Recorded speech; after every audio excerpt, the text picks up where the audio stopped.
হাসিনা সরকারের পতন হয়েছে বাংলাদেশে। সোমবার পদত্যাগ করে দেশ ছেড়েছেন শেখ হাসিনা। বাংলাদেশের সেনা প্রধান ওয়াকারুজ্জামান জানিয়েছেন অন্তর্বর্তী সরকার তৈরি হবে। এই আবহে উঠে আসছে নোবেল জয়ী মোহাম্মদ ইউনূসের নাম। সূত্রের খবর, অর্থনীতিবিদ ইউনূসের নেতৃত্বেই সরকার গঠন হতে পারে বাংলাদেশে। সূত্রের খবর, ইতিমধ্যেই বাংলাদেশ সেনার তরফে মোহাম্মদ ইউনূসের সঙ্গে যোগাযোগ করা হয়েছে।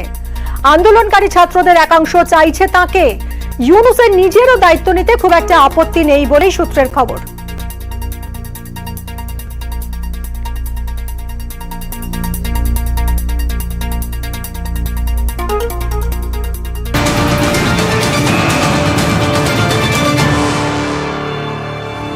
এরই মধ্যে জেল মুক্ত খালেদা জিয়া। বাংলাদেশের প্রাক্তন প্রধানমন্ত্রীর জেল মুক্তি।